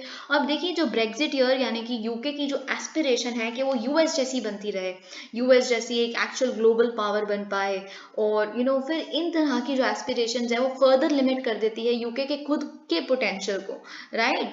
क्योंकि फिर देखिए बहुत सारी चीज़ें हैं, जब आपकी एस्पिरेशंस ऐसी हैं फिर आप उससे मीट नहीं कर पाते, लोगों को दिलासे दिलवाते हो, फिर लोग आपको पसंद नहीं करते, फिर फॉल्स आती हैं, फिर 4 प्राइम मिनिस्टर आपके अभी पिछले 6 साल में चेंज हो गए हैं, क्या पता लिज ट्रस भी चेंज हो जाए, you never know. Rishi Sunak is still in line, okay, बहुत ही कम मार्जिन से हारे हैं ऋषि सुनक। तो ये चीज, ओके। अगर हम एक और चीज देखें, बात क्या है, काफी मिसमैच है एक जो उनका आइडिया है खुद के बारे में और जो रियलिटी चल रही है, जो एग्जैसरबेट कर रही है इन प्रेजेंट फॉल्ट लाइंस को। देखिए कुछ तो आपको डोमेस्टिक देखना है हमेशा कि कैसे डोमेस्टिक पॉलिटिक्स आपकी फॉरेन पॉलिसी को या फॉरेन आउटलुक को इम्पैक्ट करती है। FC it is actually domestic politics, जो फॉरेन पॉलिसी है हमारी वो डोमेस्टिक से कहीं ना कहीं उसकी रिफ्लेक्शन ही होती है। अब देखिए बात क्या है, जो पब्लिक ट्रस्ट इरोड हो रहा है कि ब्रेक्सिट ढंग से नहीं संभाल पाए, बहुत कुछ है, फॉल्ट लाइंस ये नहीं संभाल पा रहे, एक टाइम पे इतनी बड़ी स्टेट हुआ करती थी, आज क्या बन के रह गई है। तो जो लोग हैं वहाँ के, पब्लिक ट्रस्ट है वो भी लूज होता जा रहा है कि हमारी स्टेट में शायद एबिलिटी नहीं है कि वो प्रिवेंट कर सके इस तरह का सोशल डिस्कॉर्ड, राइट, वो डिलीवर कर सके पब्लिक वेलफेयर को या इफेक्टिवली मैनेज कर सके इकोनॉमिक डिस्ट्रेस को। अब उनका बिल्कुल अपनी ही सरकारों से, यानी कि अपने वहाँ के जो रनर्स है, कॉन्टेस्टर्स हैं सरकार के, उनसे भी बिल्कुल विश्वास उठ चुका है। अब ये रियलिटीज क्या है, ये एक्सपोज करती हैं कि ये जो फॉर्मर इंपीरियल पावर है, अब देखिए जब आप इतने वीक हो गए ना, जब एक वीक हो जाती है ना स्टेट इस तरह से, तो फिर आप ज्यादा वल्नरेबल बन जाते हो एक्सटर्नल कंट्रीज आपकी कंट्री में ताकि इंटरवीन कर सके, ठीक है। तो पहले तो कोई भी कंट्री, देखिए जो कंट्री दूसरों की हर चीज में इंटरवीन किया करता था, सालों साल की इनकी हिस्ट्री है इसकी, आज वो कंट्री खुद मजबूर है कि उन्हें कोई भी, जैसे भारत ने आज कह दिया, कोई भी कल को कुछ और कहेगा, इन्हें वो एक्सेप्ट करना पड़ेगा, क्योंकि you become vulnerable to external interventionism और influences like never before, given the situation you are in। अगर आप कंपाइन करें इस चीज को with the differing origins and evolving trajectories of the subcontinent diaspora, अभी हम देखते हैं कि कैसे डायस्पोरा जो रहता है यूके में वो कैसे इवॉल्व हुआ है। देखिए जो पाकिस्तानी डायस्पोरा, आपको ये बात बहुत अच्छे से पता है, इसीलिए बहुत सारे इंडियंस जो पीएचडीज या आगे वहां पढ़ने चाहते हैं उनके बहुत सारे पाकिस्तानी फ्रेंड्स होते हैं, दैट्स वेरी नॉर्मल, ओके। तो बेसिकली ये चीज आपको पता है। तो क्यों होता है, क्योंकि बहुत सारे पाकिस्तानी भी बाहर रहते हैं, बहुत सारे पाकिस्तानी भी बाहर पढ़ने जाते हैं, राइट। तो पाकिस्तानी डायस्पोरा जो वहां पे रहता है यूके में, मोस्टली फ्रॉम मीरपुर इन कश्मीर, है ना। तो फिर वो जब वो यूके में जाते हैं तो बेसिकली क्या पीरियड था जब वो गए थे, मिड 1960s में बहुत गए थे, ताकि जो उनकी कंट्री में इतना डिस्ट्रेस चल रहा था उस टाइम पे, जनरल रूल, ये सब कुछ वगैरह जो भी था उसको एस्केप करने के लिए। और फिर उन्होंने काफ़ी साल स्ट्रगल किया कि वो ब्रिटेन की उसमें सोसाइटी में खुद को इंक्लूड कर पाए प्रॉपरली, फिर कहीं कहीं तो वहाँ जाके भी ढंग से नहीं खुद को इंक्लूड कर पाए, तो वो इस्लामिक ऑर्थोडॉक्सी यानी कि जो रूढ़िवादी सेक्शन है बेसिकली उसमें they found solace there, okay, ताकि एटलीस्ट अपनापन तो लगे। तो इनिशियली क्या हुआ, it initially mobilize politically to ensure that the community welfare, and during the 1980s 1990s Cold War environment to influence London's approach on the Kashmir dispute। इतना सारा Pakistani diaspora वहाँ पे रहता था और इस तरह से फिर उन्होंने धीरे धीरे धीरे इन्फ्लुएंस करना शुरू कर दिया कि जो यूके की पोजीशन है यानी कि लंदन की जो पोजीशन है वो कश्मीर डिस्प्यूट पे पाकिस्तान में टिल्ट करे, ठीक है। तो फिर जिस तरह का ग्लोबल वॉर ऑन टेरर यानी कि ये जो यूएसए ने किया था और यूके ने मिलके बेसिकली जो उसी का पार्ट है कि अफगानिस्तान में ट्रूप्स क्यों लेके आए थे, जिस तरह का उन्होंने कहा था हम पूरे संसार में पूरे ग्लोब में जहां भी टेररिज्म है उसको खत्म कर देंगे, बिल्कुल यूएसए ने उस टाइम पे ये कहा था। फिर डेफिनेटली आप एक इस्लामोफोबिया जो मतलब बेसिकली अब लोग ऐसे मतलब सुनते ही डर जाते हैं कि सब ऐसे ही करते होंगे, ये वो जिस तरह की चीजें चल रही हैं। फिर एक इस्लामिक डायलेक्टिक, इन दोनों में बटके रह गए, कई लोग एक तरफ थे कई लोग दूसरे तरफ थे। फिर इसने इंश्योर किया कि बेसिकली जो लेबर पार्टी वहाँ पे है या फिर जो टॉरी पार्टी कंजर्वेटिव पार्टी है, उनमें अब देखिए दोनों पार्टीज को एक सेक्शन को तो खुश करना ही पड़ेगा वोट्स जीतने के लिए, ये चीज था। अब इस कॉन्टेक्स्ट में क्या हुआ, पॉसिबिलिटी मतलब जो पॉसिबिलिटी है काउंटर मोबिलाइजिंग की, एक तो मोबिलाइजेशन चल रही है पाकिस्तानी डायस्पोरा की, अब एक और काउंटर मोबिलाइजेशन। अगर एक पार्टी उठा लेगी फॉर एग्जाम्पल्स पाकिस्तानीज को, तो एक पार्टी को इंडियंस को भी तो फेवर करना पड़ेगा या हिंदूज को फेवर करना पड़ेगा।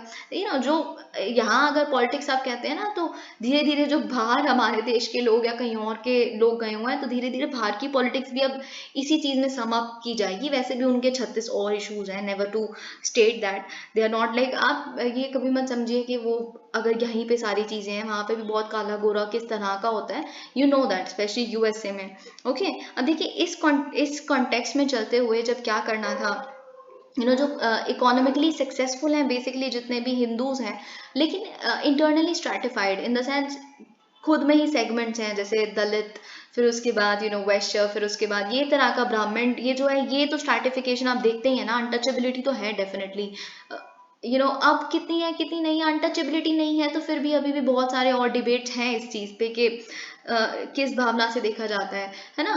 तो ये चीज, तो इसीलिए बेसिकली जो हिंदू डायस्पोरा है ये एग्जिस्ट तो बेसिकली करता है 2014 से भी पहले से, लेकिन अभी देखिए क्या हो रहा है कि जिस तरह से टिल्ट देख रहे हैं हम, pro Pakistan tilt labour party का हम देखते हैं, तो अब क्या है जो it is a belief that the British bureaucracy was sympathetic towards Pakistan and lenient on Khalistani activists as well, और ये बहुत सालों तक चलता रहा। फिर फाइनली क्या हुआ, प्राइम मिनिस्टर नरेंद्र मोदी 2015 में कहाँ गए, लंदन गए।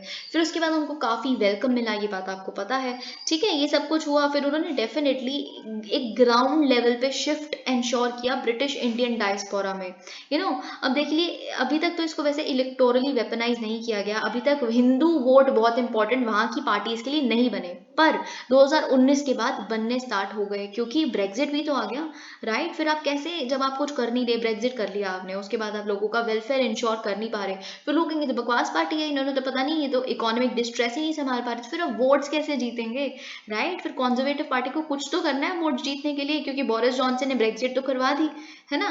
तो ये चीज, अब बात क्या है, ये भी फैक्ट है कि ईयू से आप छूट गए, ब्राजील से छूट गए, बीजिंग के आप खिलाफ हो बिल्कुल, ठीक है। ये सब कुछ आपका दिमाग में बिल्कुल है कि आप ग्लोबल ब्रिटेन बनाना चाहते हो जिसमें कॉमनवेल्थ नेशंस आपका साथ देंगे। पर देखिए बात क्या है, राइट विंग अलाइनमेंट बहुत जरूरी हो गई ना, राइट। जैसे कि आपने यहाँ पे एक बहुत रीसेंट एग्जाम्पल लिखा हुआ है, आई थिंक आपने भी ये बहुत सारी न्यूज चैनल्स पे देखा होगा, जो हिंदू राइट विंग बॉडीज है, देखिए 1.5 मिलियन स्ट्रॉन्ग इंडियन डायस्पोरा उधर रहता है, जो हिंदू राइट विंग यूजुअली उस जो सपोर्ट करते हैं उनको, ठीक है। तो ये डेफिनेटली इन्होंने वोट किया था बोरिस जॉनसन के लिए क्योंकि कॉन्जर्वेटिव है। अब देखिए इसी चीज में हम देखते हैं, और ये लेबर पार्टी को ऐसा पोज करते हैं कि थ्रेट है नेशनल सिक्योरिटी के लिए। देखिए जिस तरह का नेशनलिज्म, आपको पता है ना, राइट विंग जो है वो नेशनलिज्म के चीज़ों पे बहुत ज़्यादा बात करता है, तो इसीलिए वहाँ पे भी यही सेम चीज़ है। तो देखिए बात क्या है यहाँ पे, अब देखिए इंडियन पासपोर्ट होल्डर्स जो हैं, जिनको वहाँ की रेजिडेंसी मिल गई है, शायद सिटीजनशिप ना भी मिली हो, लेकिन उनको वोटिंग राइट्स मिल जाते हैं रेफरेंडम्स में जो भी वहाँ होते रहते हैं, जनरल इलेक्शन जो लोकल काउंसिल इलेक्शन होते हैं उसमें। तो फिर इलेक्टोरली भी हिंदू वहाँ के इंपॉर्टेंट बन गए, ये चीज़ यहाँ पे लिखी है। और यहाँ पे और क्या क्या लिखा है, बेसिकली हम देख सकते हैं जब ऋषि सुनक जी अपने बेसिकली कैंपेनिंग कर रहे थे, प्राइम मिनिस्ट्रियल कॉन्टेंडर थे जो, तो हमने बहुत बार देखा जैसे बहुत सारे रिचुअल्स जो उन्होंने किए बिल्कुल हिंदू प्रॉपर ट्रेडिशन से, तो ऑलमोस्ट अपनी गोल को रियलाइज करने ही वाले थे। यू नो कंजर्वेटिव पार्टी बिल्कुल जिस तरह का सपोर्ट ऋषि सुनक को राइट विंग लोगों से, जितने भी हिंदू लोग वहाँ रहते हैं उनसे मिला डेफिनेटली, है ना। तो he is actually still in the goal. अब उन्होंने भी प्रोजेक्ट किया चाइना को कि हमारा सबसे बड़ा प्राइमरी स्ट्रेटेजिक थ्रेट ही चाइना है। तो ये सब कुछ देखिए, इन सब चीज़ों के चलते हुए डेफिनेटली इंडिया को प्लीज करना, जहाँ पे हिंदू मेजॉरिटी है, जो चाइना जिसका नेबर है, और जो ऑलरेडी चाइना से ग्रस्त है बहुत सारे उनके एक्शंस द्वारा, इट बिकम्स इम्पोर्टेंट। मतलब डेफिनेटली अब यूके के लिए हम पहले से बहुत ज़्यादा इंपॉर्टेंट बन गए हैं, चाहे इंडिया के लिए यूके इंपॉर्टेंट रहे ना रहे, क्योंकि यूके तो अभी वीकेंड है, राइट। तो ये चीज़ अब यहाँ पे भी यही सब कुछ लिखा हुआ है, and that's not very important. Basically इन्होंने कहा है कि ये सब कुछ तो ठीक है, डिबेट हमने डिस्कस कर ली, लेकिन दोनों कम्युनिटीज़ के जो हेड्स हैं they should actually come up, it is not good. क्या पता आने वाले टाइम में जो साउथ एशियन सॉलिड, देखिए आप क्या है ना, अगर आप कभी बाहर जाएंगे तो आपको पता चलेगा, वहाँ पे एक चीज़ है साउथ एशियन सॉलिडारिटी, हिंदू मुस्लिम क्रिश्चियंस जो भी साउथ एशिया से आए हैं, चाहे वो पाकिस्तान हो, इंडिया हो, श्रीलंका हो, तो वो आज तक मेंटेन्ड है हर कंट्री में। You go to USA, you go to UK, anywhere. पर अभी साउथ एशियंस में यहाँ फूड डल जाएगी तो फिर कैसे, where would actually this solidarity go, and this should not happen. Okay, अब देखिए एक और चीज़ अबॉर्शन से रिलेटेड मैं स्टेट करना पहले भूल गई थी इस एडिटोरियल में, I should have actually covered it with that. लेकिन अब रीसेंट टाइम्स में हम क्या देख रहे हैं कि बाकी जो कंट्रीज हैं उनके कंपैरिजन में, जैसे यूएस में, हाँ इंडिया देखिए प्रोग्रेस करी है, तो so called liberal democratic country जिसे हम प्रोग्रेसिव कहते हैं यूएसए, वो पीछे जा रही है, इंडिया उतना ही प्रोग्रेस कर रही है। इंडिया ने अबॉर्शन राइट्स अनमैरिड वुमेन को भी दे दिए, और यूएसए ने अभी क्या किया, यूएसए ने उसको अनकॉन्स्टिट्यूशनल डिक्लेयर कर दिया अबॉर्शन को। देखिए यूएसए में एक 1973 की जजमेंट थी, रो वर्सेस वेड जजमेंट, जिसने कॉन्स्टिट्यूशन, उन्होंने कहा था अमेरिका का कॉन्स्टिट्यूशन राइट टू अबॉर्शन देता है, लेकिन अब दे हैव ओवरटर्न्ड इट। तो मतलब जो ये डेमोक्रेटिक प्रोग्रेसिव कंट्री है, ये पीछे की डायरेक्शन में चल पड़ा है, तो इनको डेफिनेटली इस चीज़ पे देखने की जरूरत है। पर इन्होंने कहा है ठीक है, जो सुप्रीम कोर्ट से आज डिसीजन आया it is good, but obviously बहुत कुछ और करने की जरूरत है। जैसे इन्होंने section 312 of the Indian penal code को लिखा है कि वहाँ पे तो अभी भी अबॉर्शन एक क्रिमिनल ऑफेंस है ना, तो उसको भी हटा दो, ठीक है। तो ये चीज़, अब यहाँ पे ये सारी चीज़ लिखी है कि जिस तरह का ब्रॉडर जेंडर स्पेक्ट्रम होना चाहिए, ये सब कुछ भी हम देखना शुरू करें, दैट्स नॉट वेरी इंपॉर्टेंट। मुझे बस आपको आईपीसी और यूएसए वाला सेक्शन बताना था, I just told you that. Alright, let me check if there is anything else also here. Okay, let's discuss this first. Armed forces should have a mechanism for action against personnel committing adultery. देखिए यहाँ पे क्या लिखा है, इसको समझाने से पहले, इसको थोड़ा जूम इन करके रीड करने से पहले मैं आपको बताना चाहती हूँ कि 2018 में आप यहाँ पे पढ़ सकते हैं, एपेक्स कोर्ट ने, सुप्रीम कोर्ट ने यानी कि 2018 की एक जजमेंट में क्या किया था, it actually struck down section 497 of the IPC which criminalized adultery, जिसको आप बहुत बार सुनेंगे कि सुप्रीम कोर्ट ने डीक्रिमिनलाइज कर दिया था अडल्ट्री को 2018 में। तो सबसे पहले तो हमें ये जानना है सेक्शन 497 क्या कहता था। देखिए सेक्शन 497 रेड एज कि जो भी whoever has sexual intercourse with a person who is and whom he knows or has reason to believe to be the wife of another man, अगर कोई एक मैन है जो किसी एक ऐसी विमेन के साथ सेक्सुअल इंटरकोर्स करता है जो किसी और की वाइफ है, बिना उस मैन के जिनकी वो वाइफ है उसके कॉन्सेंट के, तो उस सेक्सुअल इंटरकोर्स को रेप तो नहीं माना जाएगा, पर एक गिल्टी माना जाएगा of the offence of adultery, इसे एडल्ट्री कहते हैं, ठीक है। अब देखिए बेसिकली 2018 में इसको डीक्रिमिनलाइज क्यों किया गया था, दो रीजंस हैं बेसिकली, मैं बताती हूँ आपको। सेक्शन 497 को जब हम सीआरपीसी के सेक्शन 198 क्लॉज 2 के साथ पढ़ते हैं, जो बेसिकली किसके साथ डील करता है कि कौन सी मैरिजेस में ऑफेंसेस की कैटेगरी में आते हैं, कौन से अगर मैरिज को बेसिकली एक मैट्रिमोनियल अगर डिस्प्यूट है, उसमें अगर एक इंसान है उसको अपना केस लड़ना है, तो वो बताएगा कि इसने ऑफेंस किया है मैरिज के खिलाफ। तो जितने भी ऑफेंसेस होते हैं मैरिज में, वो वो सेक्शन 198 क्लॉज 2 बताता है CRPC का। तो जब आप कंबाइंड रीडिंग देते हो दोनों को, तो बेसिकली क्या हमने देखा बहुत सारे केसेस में, जो एडल्ट्री लॉज है ये अलाउ कर रहे थे जो एग्रीव्ड हस्बैंड है मैरिड वुमेन के, उनको बार बार मतलब वो अपनी कंप्लेंट्स में लिखते थे कि इन्होंने अडल्टरस रिलेशनशिप की है, ये वो इस तरह से। पर ये सेम राइट लड़कियों को, यानी कि जो एग्रीव्ड वाइफ थी, अगर बाई चांस उनके हस्बैंड एक अडल्टरस रिलेशनशिप में हो, वो अपनी केस में यही नहीं फाइल कर पा रही थी अगर उनको एक मैट्रिमोनियल डिस्प्यूट लड़ना था। तो बेसिकली बात क्या है कि लड़की के कैरेक्टर पे और बहुत कुछ ऐसा उठाया जा रहा था कि इन्होंने किसी दूसरे लड़के के साथ ऐसा किया है। तो ये चीज आप समझ रहे हैं, कोई लड़का भी तो किसी दूसरी लड़की के साथ कर सकता था, लेकिन वो राइट वुमेन को नहीं था।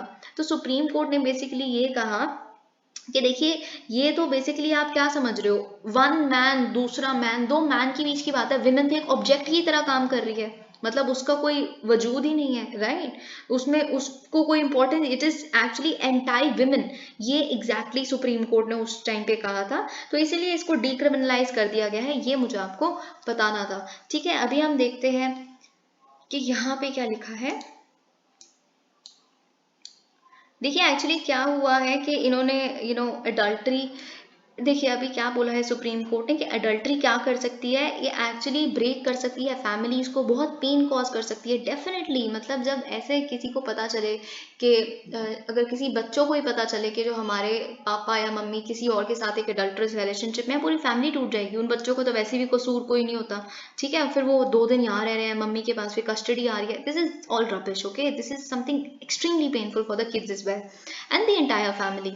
ठीक है, तो सुप्रीम कोर्ट ने थर्सडे को क्या कहा है, देखिए जो आर्म्ड फोर्सेस हैं जहाँ पे डिसिप्लिन एक पैरामाउंट इंपॉर्टेंस को होल्ड करता है, उनके पास कुछ मैकेनिज्म होना चाहिए ताकि आप जो पर्सनल जो है इस तरह के कंडक्ट में इन्वॉल्व होते हैं उनके अगेंस्ट कोई एक्शन लिया जा सके। अगर कोई अडल्ट्री करता है तो उनके अगेंस्ट एक्शन लिया जा सके, राइट। आपको पता है आर्म्ड फोर्सेस के पास बहुत सारे और फंडामेंटल राइट्स भी नहीं है, ये चीज आपको पता है, ओके।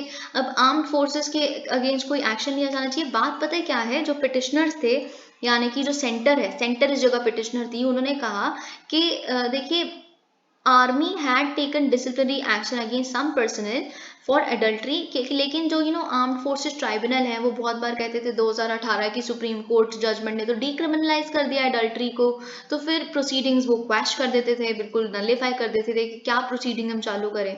तो फिर इन्होंने कहा है कि एम जोसेफ ने, देखिए मुझे तो कहीं भी ऐसा नहीं लग रहा कि 2018 की जो जजमेंट है वो किसी भी उसमें आड़े आ रही है आर्म्ड फोर्सेस जो पर्सनल है उनके खिलाफ कोई एक्शन लेना हो। It is not even a link. उस टाइम पे हमारा मुद्दा ये था, अगर कोई जो सेक्शन है वो एंटाई वुमेन है, एंटाई डिस्क्रिमिनेटरी है, हमारा मोटिव ये था, मोटिव तो समझिए हमारा, राइट। तो अगर कोई गलत कर रहा है, हमारा मोटिव क्या था कि लड़कियों के पास हक नहीं है किसी तरह का एक्शन लेना उनके खिलाफ, ठीक है।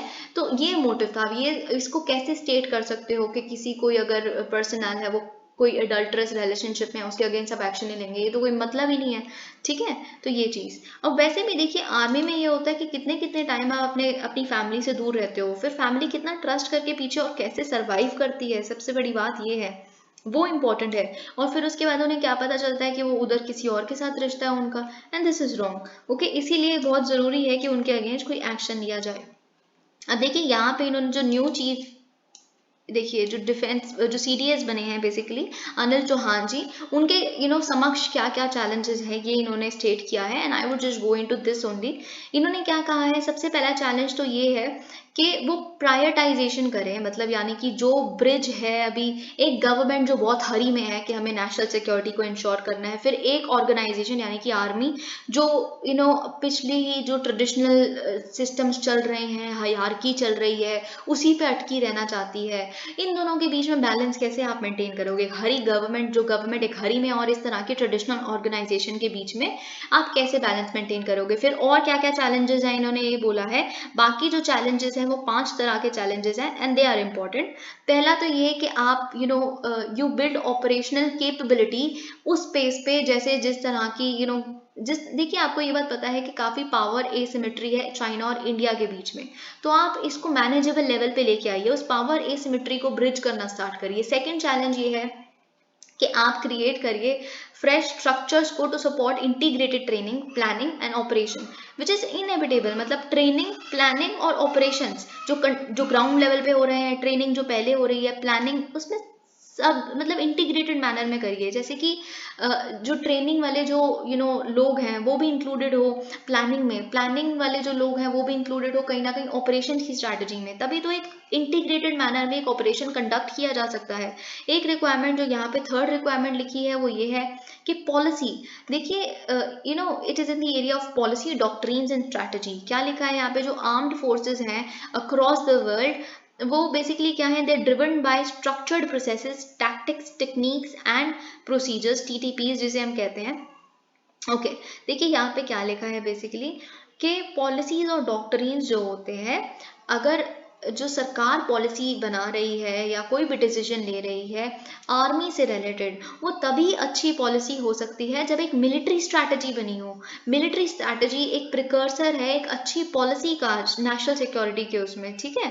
तो ये चीज इन्होंने बोली है यहाँ पे, this is the this is the simplest way जिस चीज में मैं आपको बता सकती हूँ। अब फोर्थ एरिया इन्होंने फोकस का ये बोला है कि आप बैलेंस करें the need to retain the operational capability and governments push towards. देखिए ऐसा ना हो कि आप मेक इन इंडिया, आत्मनिर्भरता, डिफेंस मैन्युफैक्चरिंग में, इसके चलते कभी आप अपनी कैपेबिलिटी पे ना कॉम्प्रोमाइज कर दें। लड़ना आपको चाइना के साथ है, ठीक है, सेल्फ रिलायंस बहुत इंपॉर्टेंट बात है, कहीं इसके चलते आप ये ना कर दे कि हमारी कैपेबिलिटी ही डिमिनिश हो जाए। क्या पता कई चीजें अभी हम सच में ना बना पाए, if there is no harm in importing them, ये चीज इन्होंने कही है।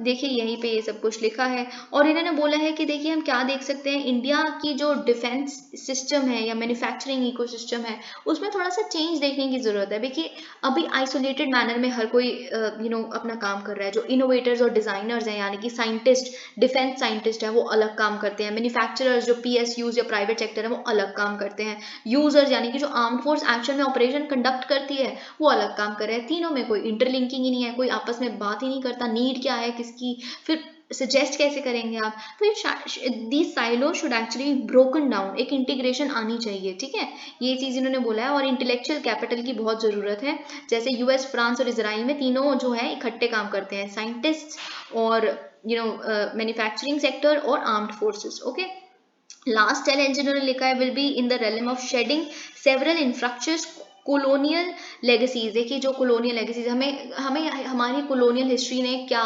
यकीन दिलाया हुआ है कि एक छोटा सा टुकड़ा उनका आता था ब्रिटिश आर्मी का, जिसमें कुछ ही चंद लोग होते थे लेकिन उनकी वेपनरी इतनी स्ट्रॉन्ग थी और हमारे इतने ढेरों लोग होते थे तब भी हार जाते थे, हम वीक थे, ये था वो था। आप इन हिस्ट्री को छोड़ के, ये नहीं कि आप उन्हें पढ़ाएं मत, पर आप एटलीस्ट इंडियंस को बहुत ज़रूरत है कि वो खुद में कॉन्फिडेंस लाए अपनी मिलिट्री स्ट्रैटेजीज में या फिर अपनी कैपेबिलिटीज़ में, एक कॉन्फिडेंस उनमें बिल्ड अप करने के लिए आप क्या करें, उनको बताएं कि आप मराठास की हिस्ट्री देखिए, आप चोला एम्पायर्स की मिलिट्री एक्यूमेन को देखिए, आप ये देखिए कि कैसे अभिनव जो थे, जो पाकिस्तान में उनका जो MiG-21 और MiG-29 का आपका पता है, जो हम रशिया से कितने साल पहले सोवियत बिल्ड है ना ये तो एयरक्राफ्ट, उनको आज भी यूज़ कर रहे थे। तो उन्होंने कैसे जो F-16 थी जो पाकिस्तान ने हमारे साथ किया, फिर भी अभिनव ने उसी पुराने एयरक्राफ्ट से लड़ा उनसे। तो इन तरह की स्टोरीज बताइए ताकि खुद में कॉन्फिडेंस आए। और ये चीज़ ये यहाँ कुछ इन्होंने लिखा है, देखिए इन्होंने बोला है कि CDS जो है नए, उनको बेसिकली इम्पार्शल वे में काम करना चाहिए। अगर जो पावर है यानी कि जो सेंट्रल गवर्नमेंट है यानी कि मिस्टर मोदी जो है कैबिनेट लीडर जो है, उनको सच बोलने में हिचकिचाना ना चाहिए उनके तरफ, यानी कि अगर कुछ सच है, किसी चीज़ की ज़रूरत है, कहीं हम गलत जा रहे हैं, तो ये उनमें हिम्मत होनी चाहिए कि उनको बोल पाएं, because actually national security is of paramount importance। अब देखते हैं द हिंदू के जितने भी आर्टिकल्स हैं उन्हें। Alright let's just start from here, just give me a minute. अब देखिए यहाँ पे क्या लिखा है, यूएस ने अनाउंस किया है $810 मिलियन पैकेज का, किसको, पैसिफिक आइलैंड्स को। पैसिफिक आइलैंड्स की इंपॉर्टेंस बहुत ज़्यादा बन जाती है, बहुत ज़्यादा, गिवन द फैक्ट आप इंडो पैसिफिक को बिना पैसिफिक आइलैंड्स को इंक्लूड करें, इंडो पैसिफिक स्ट्रैटेजी एक स्ट्रॉन्ग बन ही नहीं सकती। और देखिए क्यों ना हो सबका ध्यान इधर, इंडिया का भी आपको पता है, इंडिया लाइन ऑफ क्रेडिट बहुत बार दे चुका है, अभी रिसेंट विजिट भी हमने देखी है बहुत सारी पैसिफिक आइलैंड्स में राजनाथ सिंह की, बहुत सारी चीज़ें हम देख रहे हैं, क्योंकि वहां पे चाइना अपना फुटप्रिंट एक्सपैंड करता जा रहा है। ठीक है, इसी के चलते देखिए USA obviously can not afford to stay back, stay behind. USA ने अनाउंस किया है ये फंडिंग को पैसिफिक आइलैंड्स के लिए। आपको पैसिफिक आइलैंड्स पता होगा बिल्कुल, जो फिजी, तुवालू है ना, ये समोआ, सोलोमोन आइलैंड्स, ये सब कुछ पैसिफिक आइलैंड्स है ना, जो छोटे छोटे से आइलैंड्स है, काफी स्कैटर्ड हैं, आप देखते हैं राइट मैप में, छोटे छोटे से आइलैंड्स हैं और बहुत ही क्लाइमेट चेंज के लिए काफ़ी ज़्यादा वालरेबल है क्लाइमेट चेंज की तरफ, ये बात आपको पता है। ठीक है, तो अब देखिए क्या है यहाँ पे लिखा हुआ। देखिए ये सब कुछ जो बाइडेन क्यों कर रहे हैं, क्योंकि चाइना ने इनरोड्स करनी शुरू कर दी है। अभी स्ट्रेटेजिक लेवल पे भी इंपॉर्टेंट है, क्योंकि इंडो पैसिफिक स्ट्रैटेजी जो है यूएसए की, उसको मेंटेन करने के लिए इनका सपोर्ट बहुत ज़रूरी है। ओके, अब देखिए व्हाइट हाउस ने क्या कहा है, जो 600 मिलियन होगा इस पूरे 810 मिलियन में से, वो तो एक 10 ईयर का पैकेज के रूप में होगा, ताकि हम क्लीन अप कर सकें या फिर डेवलप कर सकें डर्टी वाटर्स को, ताकि जो टूना इंडस्ट्री, टूना फिश जो होती है, उसकी इंडस्ट्री हार्म ना हो, क्योंकि ये मोस्टली टूना फिश पे ही डिपेंडेंट है। यहाँ की जो एक्सपोर्ट्स भी होते हैं, टूना ऑयल भी होता है या फिर टूना सॉस जो होती है, ये सब कुछ ठीक है, ये एक्सपोर्ट करते हैं वहां से और खाते भी हैं ऑब्वियसली। तो ठीक है, ये 10 साल का पैकेज है कि वाटर्स को भी क्लीन किया जाएगा ताकि ये सेक्टर हिट ना हो। और क्या यूनाइटेड स्टेट्स क्या करेगा, और क्या करेगा, क्लाइमेट और डेवलपमेंट एड भी देगा, डिप्लोमेटिक प्रेजेंस भी करने की कोशिश करेगा, कैसे वो भी हम देखते हैं। ओके, देखिए अब क्या है, मिस्टर बाइडेन क्या करेंगे, होल्ड करेंगे first ever Washington summit of Pacific island Nations including 12 heads of state of government. अब देखिए क्या ये पर्सनल टच देने की कोशिश करेंगे ताकि ये रिकनेक्ट कर सकें एक ऐसे रीजन से जो एक टाइम पे तो बहुत ही ज़्यादा क्लोजली टाइड हुआ करता था यूनाइटेड स्टेट से, स्पेशली सेकेंड वर्ल्ड वॉर के बाद से, क्योंकि ये डेफिनेटली सारी जितने भी ये थे छोटे छोटे आइलैंड्स, कहीं ना कहीं डायरेक्टली इनडायरेक्टली यूएस, यूके और न्यूजीलैंड के ही कंट्रोल में थे। ठीक है, तो ये सब कुछ। और देखिए यूएस है, न्यूजीलैंड तो खैर उस टाइम पे कॉलोनी आप कह सकते हैं उसको, तो डिस्कवर ही न्यूजीलैंड को बेसिकली इंग्लिश ने किया था। तो ये चीज़ देखिए, अब क्या है यहाँ पे यूएस ने क्या बोला है। अभी तक तो यूएस काफी फॉर ग्रांटेड ले रहा था इस रीजन को, लेकिन अब चाइना ने जब से खुद को इतना स्ट्रांगली असर्ट करना शुरू कर दिया है इस रीजन में पिछले कुछ सालों में, जैसे उन्होंने पुलिस ट्रेनिंग देनी शुरू कर दी है, वहाँ के लोगों को इन्वेस्टमेंट कर रहे हैं इंफ्रास्ट्रक्चर में, और सबसे कॉन्ट्रोवर्शियल चीज़ है जिस तरह का सिक्योरिटी पैक्ट उन्होंने साइन किया है सोलोमन आइलैंड्स के साथ। देखिए इन सिक्योरिटी पैक्ट के साइन करने की वजह से बहुत कुछ हो सकता है, क्या पता जो पैसिफिक आइलैंड्स हैं या पैसिफिक रीजन है उसको मिलिटरली एक्सप्लॉइट करने के लिए वहाँ अपनी बेसिस बनाने शुरू कर दे चाइना, फिर सर्वेलेंस करना शुरू कर दे, फिर तो बिल्कुल इम्पॉसिबल ही हो जाएगा। इंडो पैसिफिक में आप रूल कर लिए, फिर तो फेयर फ्री, जो भी आप क्वाड कहते हो ना, fair and free navigation in the Indo Pacific, वो कुछ एक सपना रह जाएगा आपका। ठीक है, बाइडेन एडमिनिस्ट्रेशन ने और क्या अनाउंस किया है, उन्होंने अनाउंस किया है, ये इंपॉर्टेंट है आपके लिए, उन्होंने अनाउंस किया है कि हम यूनाइटेड स्टेट्स अब रिकॉग्नाइज करेगा कुक आइलैंड्स एंड न्यू को। कुक आइलैंड्स और न्यू क्या है basically, if you read here, यहाँ पे लिखा है कि जिसकी इन आइलैंड्स की फॉरेन और डिफेंस पॉलिसीज जो हैं और करेंसी जो है, बेसिकली इकोनॉमिक मॉनेटरी चीज आप कह सकते हैं, it is linked to New Zealand.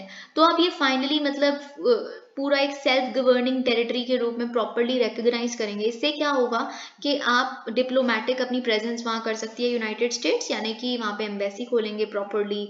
और ये अगर हम कुक आइलैंड एंड न्यू की बात करें, यहाँ पे सिर्फ और सिर्फ 20,000 इनहेबिटेंट्स रहते हैं। तो देखिए अगर डिप्लोमेटिक प्रेजेंस आ जाएगी तो कल को सिक्योरिटी प्रेजेंस भी आ जाएगी, धीरे धीरे धीरे करते, आपको ये बात तो पता है। देखिए अगर हम इंडिया की बात करें, इंडिया के लिए भी ये आइलैंड्स बहुत इंपॉर्टेंट है, क्योंकि एक्चुअल में चाइना इनको भी डेट ट्रैप डिप्लोमेसी में दबा रहा है। ठीक है, तो ऐसे ही मॉलडीव्स के साथ हुआ था, मॉलडीव्स को ये चीज पता चल गई कि चाइना हमारे साथ बहुत गलत कर रहा है, जो श्रीलंका के साथ इन्होंने किया कल को हमारे साथ भी हो सकता है। तो मॉलडीव्स के जो अभी प्रेजेंट जो present Kohli, I think mister Kohli is their president, तो वो काफी ज्यादा टिल्ट है उनका, इंडिया फर्स्ट पॉलिसी को अपना चुके हैं। तो इंडिया को ऑटोमेटिकली जब इस तरह के जो पैसिफिक आइलैंड्स है इसमें थोड़ा सा एडवांटेज है, क्योंकि ऑलमोस्ट हर कंट्री ये बात जानती है कि चाइना, सब डरते हैं कि चाइना हमें डेट ट्रैप डिप्लोमेसी में ना फंसा दे, तो सब वेलकम करते हैं इंडिया को as a counter balance of China, क्योंकि इंडिया कभी भी ऐसा नहीं कर सकता, right. India wants a relationship of mutual sensitivity with China. अब देखिए फाइनली मिस्टर जयशंकर कंक्लूड कर रहे हैं अपने यूएस के विजिट को, ट्रिप को। तो अब इन्होंने एक प्रेस कॉन्फ्रेंस में ये बात जब पूछी गई तो उन्होंने क्या बोला है हम देखते हैं यहाँ पे। अब देखिए इन्होंने बोला है कि हम एक रिश्ता तो चाहते हैं, देखिए इन्होंने बोला है we continue to strive for relationship with China, पर अगर वो जो रिलेशनशिप है एक म्यूचुअल सेंसिटिविटी, अगर उनके लिए कोई सेंसिटिव इशू है तो हम उनकी रिस्पेक्ट करें, हमारे लिए कोई सेंसिटिव इशू है तो वो हमारे इशू की रिस्पेक्ट करें, और म्यूचुअल रिस्पेक्ट और म्यूचुअल इंटरेस्ट, यानी कि वो इंटरेस्ट है तो दोनों के लिए सेम है। क्लाइमेट चेंज, चाइना भी काम करना चाहता है उस पर और भारत भी काम करना चाहता है, तो हम चाहते हैं कि हमारी रिलेशनशिप इन तीन चीज़ों से गाइडेड हो। ठीक है, ये इन्होंने कब बोला है, जब फाइनली अभी क्या हुआ है, हमने एक कमेंट देखा है किसके थ्रू, चाइना के एक डिप्लोमेट के थ्रू, जिन्होंने ये कहा है, चाइना के एम्बेसडर जो है इंडिया के, उन्होंने कहा है कि सिचुएशन जो LAC पे है it is moving towards being normalized and overall stable. लेकिन ऑब्वियसली जयशंकर ये बार बार रिटरेट करते रहते हैं कि जब तक बॉर्डर सही नहीं हो जाता बाकी रिश्ते सही नहीं हो सकते। Okay, wait and see Jaishankar on India's position on Russian referendums in Ukraine. देखिए अब इनसे क्वेश्चन पूछा गया जयशंकर जी से, उनसे पूछा गया जो 4 प्रोविंसेस में आपको पता है, ज़ैपोरिज़िया, खरसोन, डोनेट्स्क और लुहांस्क, राइट, ये जो ईस्टर्न और सदर्न रीजन्स हैं यूक्रेन के, जिनमें रेफरेंडम करवाया गया, ये हम बहुत बार डिस्कस कर चुके हैं। तो जब जयशंकर से क्वेश्चन पूछा गया है तो क्या आप जिससे अब ऑर्गेनाइज ये करवाए गए हैं, फिर अब फाइनली ऑफिशियली रशिया इन्वेड भी करने वाली है प्रॉब्ली आज, तो क्या आपका क्या स्टैंड है इस चीज़ पे कि जो जो आप सो कॉल्ड ये रेफरेंडम हुए हैं, क्या ये पीस को और इस तरह की चीज़ों जो UN चार्टर के प्रिंसिपल्स कहते हैं उसको कंफर्म करती है? क्या ये पीस इंश्योर कर दे कि आप बार बार कहते हो हम UN चार्टर की साइड है, जब आपसे पूछा गया कि आप किसकी साइड हो तो आपने कहा UN चार्टर की साइड है, तो क्या ये UN चार्टर की साइड है आपका जो अगर स्टैंड इनके सपोर्ट में होगा तो फिर उन्होंने बोला है कि देखिए इंडिया कहाँ स्टैंड करता है, हमारा क्या स्टैंड है इस बात पे, वो आपको पता चल जाएगा। आप ये इसका discussion most probably United Nations में होगा, और फिर I would urge you to wait and see कि हमारी एम्बेसडर जो है Ruchira Kamboj, what she has got to say, वही हमारा स्टैंड होगा। So at least wait for the discussion to happen. Okay, ये इन्होंने कहा है। अब देखिए फाइनली हम ये देख रहे हैं कि जो यूनाइटेड स्टेट्स है, जो उनकी एम्बेसडर है यूनाइटेड नेशंस में, वो लेके आएंगे एक रेजोल्यूशन को अल्बेनिया के साथ, और इसको इंट्रोड्यूस किया जाएगा इन रेफरेंडम्स के ऊपर। ये रेफरेंडम सही है कि नहीं है यूनाइटेड नेशन सिक्योरिटी काउंसिल में, अगर बाय चांस रशिया ने ब्लॉक कर दिया, जो बिल्कुल ही हम एक्सपेक्ट करते हैं कि रशिया वीटो कर देगा उनके खिलाफ लाए गए इस चीज़ को, तो फिर जो यूनाइटेड नेशन जनरल असेंबली है, जहाँ पे सबके पास 1 वोट है, कोई वीटो वगैरह कुछ नहीं है, वहाँ पे लाया जाएगा और वाइडर कंसेंसस देखा जाएगा कि कौन सपोर्ट करता है इनके इस एक्शन को। ठीक है, PFI's alleged links in Turkey and Qatar under scrutiny. देखिए क्या हो रहा है, मैं आपको एक ब्रॉडर पर्सपेक्टिव देने की कोशिश करती हूँ। जो टर्की है बेसिकली, अभी हमने रिसेंटली देखा टर्की और हमारे बीच में ऑलरेडी बहुत सारी दिक्कतें चल रही थी, राइट, जैसा कि उनका जो कश्मीर पे स्टैंड है, लेकिन फाइनली हमने SCO पे देखा कि जो मिस्टर मोदी हैं उन्होंने उनके साथ एक अनएक्सपेक्टेड उन्होंने मीट की बायलेटरल लेवल पे, साइडलाइंस पे SCO समिट की, तो हमें पता चला कि हमारी जो इकोनॉमिक, मैंने आपके साथ बहुत बार डिस्कस किया है कि कैसे टर्की इंपॉर्टेंट होता जा रहा है, उसके चलते हमारी इकोनॉमिक जो ट्रेड टाइज हैं वो तो स्ट्रॉन्ग हो रहे हैं। एक और रीजन है जिसपे हम काम कर सकते हैं, वो है टेररिज्म को कर्ब करने के लिए। देखिए क्या हुआ है, बेसिकली PFI के जो मेंबर्स हैं, ये पता चल रहा है, एक सर्च कंडक्ट की गई है, उसके तहत पता चला है जो PFI के मेंबर्स हैं वो पहले कतर गए हुए हैं बहुत बार, बहुत सारे टर्किश नेशनल से भी मिले हैं, और रिपोर्ट ये कहती है कि उनके जो नेशनल एग्जीक्यूटिव काउंसिल मेंबर्स हैं, जैसे EM रहमान और P कोया, वो they were hosted in Istanbul by an Al Qaeda linked charity organisation, जिससे ये साफ हो जाता है कि इनके लिंक्स इन सबके साथ भी हैं। तो बेसिकली देखिए यही सब कुछ है। अब टर्की और हम मिलके इस चीज़ पे काम कर सकते हैं। टर्की ने पहले एक बार टर्की की अथॉरिटीज़ ने डिपोर्ट भी किया है इस तरह के एक टेररिस्ट लिंक वाले बंदे को जुलाई 2017 में। We can actually strengthen this relation further, और जिससे हमारा ट्रस्ट डेवलप हो। Doctors need not report identity of minor seeking abortion. देखिए अब सुप्रीम कोर्ट ने ये भी बहुत ही, वही मैंने स्टार्टिंग में कहा था कि आज जो भी हम देखेंगे बहुत ही इस तरह के इश्यूज हैं, ठीक है, बहुत ही इंपॉर्टेंट, विमेन सेंट्रिक। तो देखिए रजिस्टर्ड मेडिकल जो डॉक्टर्स होते हैं उनको कोई ज़रूरत नहीं है कि वो पुलिस को, देखिए पॉक्सो क्या है, पॉक्सो एक्ट में मैंने आपको क्या बताया था, who is the main authority, police acts as the friend of the child, जो विक्टिम है, राइट, ये चीज़ आपको पता है। तो पॉक्सो को फटाफट से रिपोर्ट करना पड़ता है, पुलिस को रिपोर्ट करना पड़ता है अथॉरिटीज़ को, राइट। सबसे पहले क्या होता है कि डिसाइड किया जाता है कि किस तरह का असॉल्ट बच्चे पे अगर हुआ है, तो ये कौन डिसाइड करता है? रजिस्टर्ड मेडिकल प्रैक्टिशनर को। फिर वो पुलिस को बताते हैं, फिर पुलिस बताते हैं NCW वगैरह जो भी ऑर्गेनाइजेशंस हैं उनको। लेकिन इसमें सुप्रीम कोर्ट ने कहा है कि अगर कोई बच्चा है, माइनर है बेसिकली, अगर वो अबॉर्शन के लिए आए हैं, तो आप ज़रूरी नहीं है पुलिस को, ऑब्वियसली आपको रिपोर्ट तो करना है सेक्शन 19(1) ऑफ पॉक्सो एक्ट के तहत, पर ज़रूरी नहीं है कि आप उस बच्चे का नाम बताएं, ठीक है? There is no need to disclose the identity, ठीक है? अगर वो बिल्कुल ऐसे फोर्स भी करेंगे, डिस्क्लोजर, आप डिस्क्लोज करिए नाम को माइनर के, तो it is not important, okay? The minors may be less likely to, अगर आप ऐसा करते रहेंगे कि डिस्क्लोज करिए ही करिए, तो फिर माइनर्स आपको अप्रोच करना ही बंद कर देंगे। तो ये चीज़ आपको बिल्कुल पता है। Obviously this says the psychology, जो उन्हें लगेगा कि बार बार उनके उसको थ्रेट करता है, तो ऑब्वियसली फिर नहीं जाएंगे इस तरह के अथॉरिटीज़ के पास। उन्हें कभी लगेगा ही नहीं कि पुलिस और ये जो प्रैक्टिशनर्स हैं ये उनके एक्चुअली गार्जियंस हैं पॉक्सो एक्ट के तहत। Make foreign terrorist in Jammu and Kashmir, or more foreign terrorists in Jammu and Kashmir after Afghan situation। देखिए यहाँ पे क्या लिखा है कि बहुत ज़्यादा इंक्रीज हम देख रहे हैं in number of foreign terrorist in Jammu and Kashmir जब से अफगान सिचुएशन, यानी कि जब से तालिबान टेक ओवर हुआ है। ये CRPF के हेड ने कहा है। इन्होंने बोला है कि 2021 का जब से ये सब कुछ हुआ है, it is not something very healthy for our national security as well. और उन्होंने बोला है कि जो चैलेंजेस हैं सिक्योरिटी एजेंसीज के लिए वो बढ़ ही रहे हैं जब से ये अफगान एपिसोड हुआ है। But the overall number of terrorist in Jammu and Kashmir, which includes both local and foreign terrorists, were under 200, 200 से कम है दोनों मिला के, लोकल और जो लोकल यानी कि जो मिलिटेंट्स वहां से पनप रहे हैं, राइट, जिनका रेडिकलाइजेशन होता है या जो भी, ठीक है? तो और जो बाहर से बेसिकली ट्रांसपोर्ट किए जा रहे हैं उनको मिला के 200 से कम है। ये चीज़ आपको पता होनी चाहिए। ओके, देखिए बेसिकली पता है बात क्या है, आर्टिकल 370 के ऊपर जब से वो वाला इशू हुआ है, तब से उसके बाद से तो मतलब और भी बहुत ही रिस्क बढ़ जाता है कश्मीर की सेंसिटाइजेशन से रिलेटेड। ये पता आपको पता होनी चाहिए। Petition on process to activate living will to be heard on November 23। देखिए सबसे पहले तो आपको ये पता होना चाहिए कि एक्टिव यूथनेशिया क्या होता है। एक्टिव यूथनेशिया क्या होता है? जब आप किसी भी तरह का एक इंसान है, मर्सी किलिंग, यूथनेशिया को क्या कहते हैं? मर्सी किलिंग कहते हैं, राइट? लेकिन अगर कोई इंसान है जो इस तरह का, अरुणा शॉनबॉग केस आपको पता होगा, राइट? तो उसमें सुप्रीम कोर्ट ने क्या बोला था, जो एक्टिव यूथनेशिया है जिसमें आप एक इंसान जो बिल्कुल ही इतना, जैसे जो अरुणा शॉनबॉग थी, she was I think in coma for more than 35 years, तो ऐसे इंसान को जो बिल्कुल अपनी जिंदगी को कैसे जी रहे हैं, in the sense it becomes even very difficult to think about it. तो अगर वो चाहते हैं कि उनको मर्सीली उनको मतलब इस जिंदगी से रिहा कर दिया जाए या जैसे भी, तो उसमें एक्टिव यूथनेशिया तो सही नहीं है। क्योंकि एक्टिव यूथनेशिया में आप क्या करते हैं, यूथनेशिया में पहले भी आपको समझा चुकी हूँ, उसमें आप क्या करते हो, लीथल सब्सटेंसेस को देते हो, मतलब कोई ड्रग्स दोगे या इंजेक्शन दोगे केमिकल, जिससे वो इंसान मर जाए।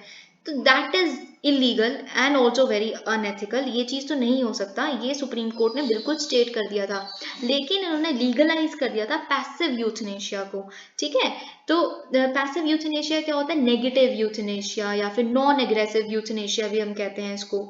तो उसमें आप क्या करेंगे, आप विदहोल्ड करेंगे medical treatment for continuance of life. यानी कि अगर आप सपोज करें आप वेंटिलेटर पे है अगर कोई इंसान, तो उस वेंटिलेटर को विड्रॉ करना, आप कुछ जबरदस्ती उसको मार नहीं रहे कोई इंजेक्शन देके या कुछ भी, आप बस धीरे धीरे धीरे, अगर डोज कोई है जो उनको जिंदा रखने के लिए दी जा रही है, तो डोज कम करते रहेंगे जब तक आप कंप्लीटली विड्रॉ नहीं कर लेते। तो ये लीगलाइज्ड है। फिर एक लिविंग विल का कॉन्सेप्ट आता है। लिविंग विल हम यहाँ पढ़ते हैं, यहाँ पे लिखा हुआ है कि लिविंग विल क्या होता है। I hope it is written here, if not then I must tell you if I'm searching for it। देखिए लिविंग विल बेसिकली, चलिए मैं ही बता देती हूँ, एक हेल्थ केयर डायरेक्टिव होता है जिसमें जो लोग क्या करते हैं, जो बहुत ही बुरी स्थिति में है या फिर अभी हो सकती है उनकी जो मेडिकल कंडीशन और बुरी, तो वो जब थोड़े से होश में है, सही है, पहले ही अपनी एक विल बनाते हैं जिसमें वो लिख देते हैं कि हमारी विश ये है कि हमारा अगर बाई चांस हम इस तरह की स्थिति में आ जाते हैं, इस तरह का सर्कमस्टांस अराइज हो जाता है, तो जब हम शायद उस पोजीशन में ना हो कि हम बोल सके कि हमें मर्सीली किल कर दो, तो हम पहले ही कह रहे हैं अगर ऐसी कोई सिचुएशन होती है तो हमें यूथनेशिया दिया जाए। ठीक है, तो ये चीज आपको लिविंग विल के बारे में मैंने बता दिया। अब देखते हैं यहाँ पे क्या लिखा है। कॉन्स्टिट्यूशन बेंच ने थर्सडे को बोला है, देखिए क्या हुआ था ना, जब ये इन्होंने लीगलाइज कर दिया था पैसिव यूथनेशिया को, तो इन्होंने बहुत सारी चीजें लिख दी थी कि लिविंग विल जो है वो कितनी सही है, उस पर कितना रिलाया किया जा सकता है। इसके लिए बिठाई जाएगी एक कमिटी जिसमें डॉक्टर्स होंगे, जुडिशियल ऑफिसर्स होंगे, गवर्नमेंट ऑफिसर्स होंगे, यानी कि और next of kin of a terminally ill person होगा, जो खुद साथ में नेक्स्ट ऑफ किन इन द सेंस रिलेटिव्स होते हैं। ठीक है, जो साथ में बैठेंगे और डिसाइड करेंगे कि कितनी लिविंग विल जेन्युइन है या ऑथेंटिक है, यानी कि हम सच में क्या वो सर्कमस्टेंस आ चुका है जब हम इनको यूथनेशिया दे सकते हैं जो इन्होंने अपनी लिविंग विल में लिखा है। तो इनका ये कहना है कि क्या एक ऐसी कमेटी बस इनफ है ये डिसाइड करने के लिए कि लिविंग विल कितनी जेन्युइन है या नहीं है। तो ये चीज़ इन्होंने अभी तो खैर ये जो इशू है वो बाद में उठाया जाएगा, पर अभी बस एक क्वेश्चन के रूप में पोज किया है इस चीज़ को।